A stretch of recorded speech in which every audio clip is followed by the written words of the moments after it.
I have had Invisalign now for a few months, and there are some things I did not realize when I got myself into this. So today I'm going to go over everything you need to know before getting Invisalign and if it's worth it.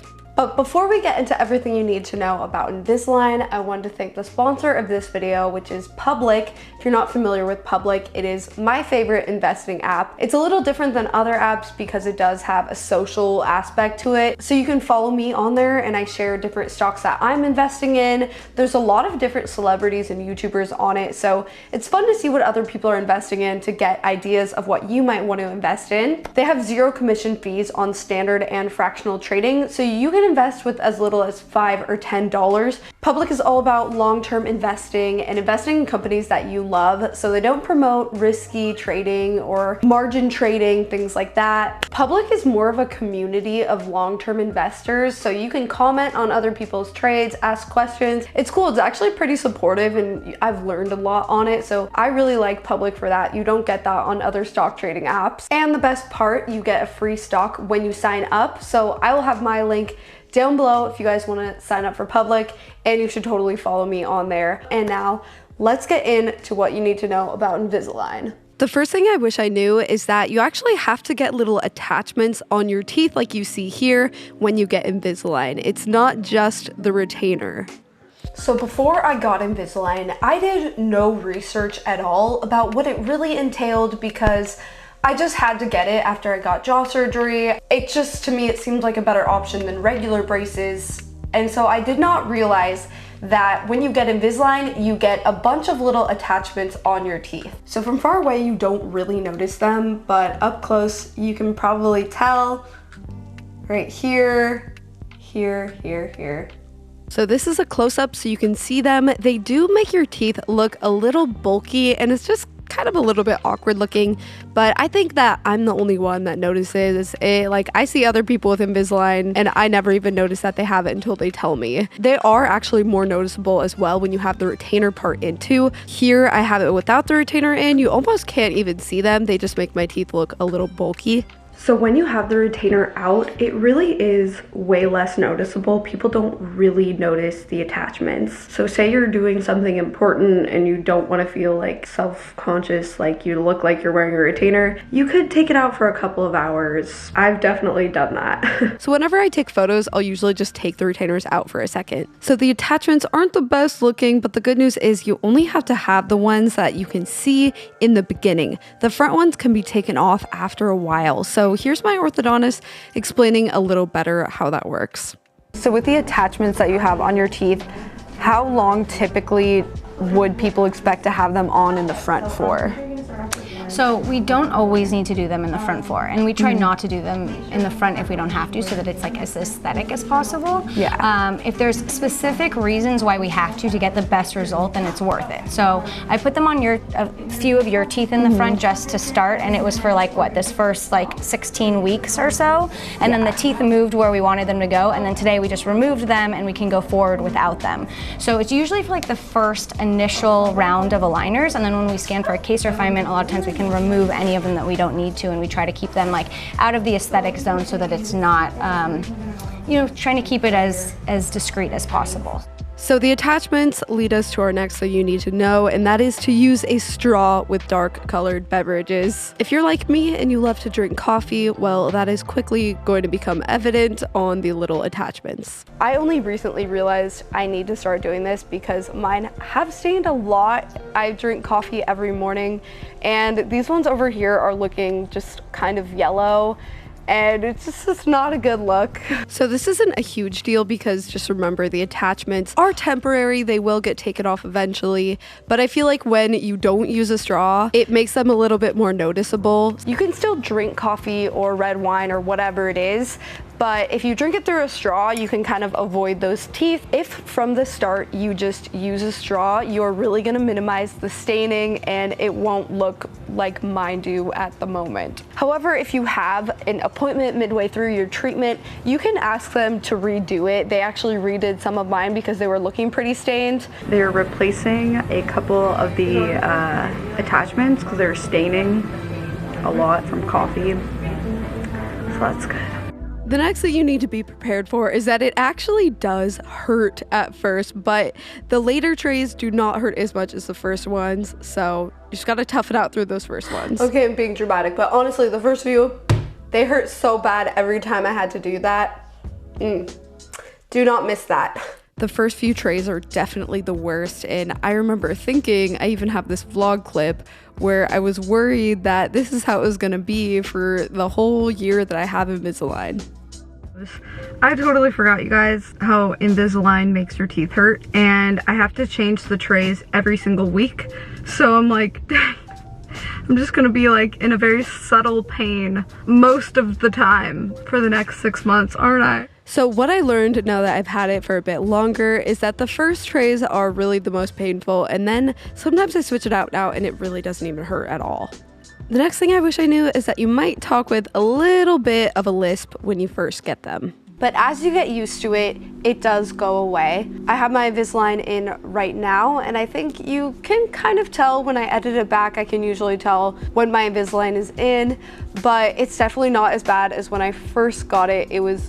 It sounded like really pretty lispy. I was not used to it. It was like the best match I could find, but I'm not like 100% thrilled with it. Okay, honestly, that did not sound that bad. I think this is just another one of those things, kind of like the attachments, where you're gonna notice it a lot more than anyone else will, but you probably will notice it at first. As you get used to it, you adjust a little bit how you speak and it sounds more normal. So now my Invisalign is out and this is how it sounds when I speak. I feel like it is pretty similar, but it is just a little bit easier to talk with it out. And now I have it back in and you can tell I'm speaking just a little differently. There's like a little bit more of a lisp, just the slightest amount, but it is temporary, so it's fine. Next thing you need to know is to stock up on mouthwash and have a little to-go one with you at all times. I didn't realize with Invisalign, you have to wear it 22 hours of the day for it to be effective. So you can basically take it out to eat and that's it. You need to put it back in right after. Although I am convinced that nobody actually wears it 22 hours of the day. I definitely don't, but aim for 20 hours of the day.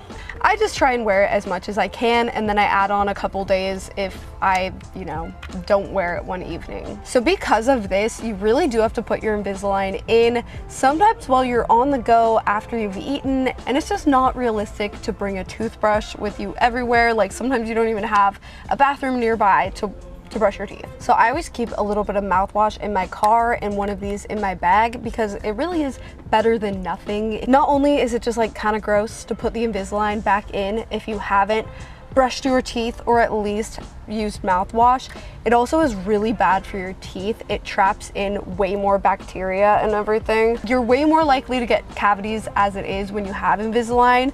So yeah, you should definitely at least have something. Another thing I really like to use are these little Listerine tablets. You just chew them, they're super convenient, very portable, not as good as actually brushing your teeth, but better than nothing. Sometimes you can't use mouthwash, like if you're on an airplane in the window seat, where are you gonna put it, So these are just little tablets. You chew it, swish it around, and then swallow it. It's similar to a breath mint, but it actually is way stronger. Like your teeth feel pretty clean after, but they're not 100% clean. I definitely like to get somewhere where I can brush my teeth, as soon as I can after. So I would recommend them. It's really not like a substitute for brushing your teeth, but it's better than nothing. And the last thing I think you really should know is that the cost for Invisalign can vary greatly depending on which orthodontist you go to. I went to 3 different orthodontists before I got jaw surgery and Invisalign, and the quotes were very different. The first orthodontist I went to so long ago, I honestly don't remember what they told me, but the second orthodontist I went to was in Brentwood, and they told me it would be $11,000 for braces before I had jaw surgery and Invisalign after. I really thought that sounded like a lot, and when I googled the cost of Invisalign, that was even more than what they estimate online. And I just got a weird vibe from that place. It was not it. The last orthodontist I went to gave me a quote of about $5,000 for Invisalign, and my insurance ended up covering $1,800 of that. Because I actually started Invisalign before I turned 26, they were able to cover part of my Invisalign cost. The cost probably is also different case by case, but I would recommend going to a few orthodontists to see what the pricing is like and which ones you like. What I didn't realize is that it really can depend on which orthodontist that you're going to. They can upcharge it a little bit more. And I didn't realize that until I went to several different orthodontists. That's not to say that the more expensive one isn't worth it. They might be a really amazing orthodontist, but I found that my orthodontist was the right fit. I just got a good vibe there. They were able to make it so I didn't have to get braces before I had jaw surgery, and I only had to get Invisalign. So that was like the least invasive way to do it. And so far it has really worked out. So honestly, I'm gonna plug my orthodontist because she is awesome. If you're in LA, and especially if you are looking to get jaw surgery, my orthodontist is Dr. Courtney at Playa Vista Orthodontics. Is there anything that you find people are surprised to learn about when they get Invisalign that they didn't realize was a part of it? I think that, you know, the day-to-day commitment of Invisalign is a lot. You know, I think that you need to be ready for it. You need to be ready to make like the lifestyle changes and, you know, really be committed to wearing it the 20 to 22 hours a day, because that's how it works the best. You know, we do have some patients that slack off and don't wear it quite as much, and you may not get as full of a result as possible. Invisalign is amazing. It can do like such incredible things, and it really takes a partnership. So like you can't just, you know, leave it out for hours and hours at a time or forget about it or fall asleep without it. You have to be like pretty much on point to wearing it all the time, and then it's amazing. So I think it's just having like that commitment and that mentality of like, this is something I'm gonna do, I'm gonna be committed to it, I'm gonna get in a good routine, and then, you know, it's pretty awesome and seamless. I will link them down below. I actually made like a little video for their office, so if I hadn't gone there, I probably would have to have normal metal braces right now, but she knew of a way to do it with just Invisalign, which is amazing, and I'm so happy about. Okay, so all in all, is Invisalign worth it? I would say in short, yes, it is worth it. I had no idea how involved it was going to really be, and how day to day it is kind of a hassle to deal with, I won't lie, especially the days that your teeth are sore. But at the end of the day, it's a temporary thing. You'll have it for like a year or 2 years maybe, and then your teeth will be straightened out. For me personally, I've already seen my bite improve so much since I've gotten it, and I can chew a lot better. Just that in combination obviously with the jaw surgery. After I had jaw surgery, things were pretty much aligned, but not completely. My teeth were straight and everything, but the bite was just still not quite there, and they have to finish it with braces or Invisalign. I just can't imagine, honestly, if I hadn't gotten Invisalign, because my bite would feel so weird. The parts that are kind of a hassle, you actually get used to. I feel very adjusted and used to just brushing my teeth like all the time. Really, that first month when you're adjusting to doing that is kind of annoying, but now at this point it's very automatic and I'm very much used to it, and it doesn't really bother me very much. So that's pretty much everything that I wish I knew about Invisalign. Some of it might be obvious. Again, I didn't do like any research at all, so I didn't know. I thought you really only had to wear it at night. Like, I didn't know you had to wear it so many hours of the day. But it's not that bad. You get used to it. And I hope that you guys enjoyed. Hope you learned something. If you have more questions, comment them down below and I will try and answer them. And I will see you guys in my next video. Bye.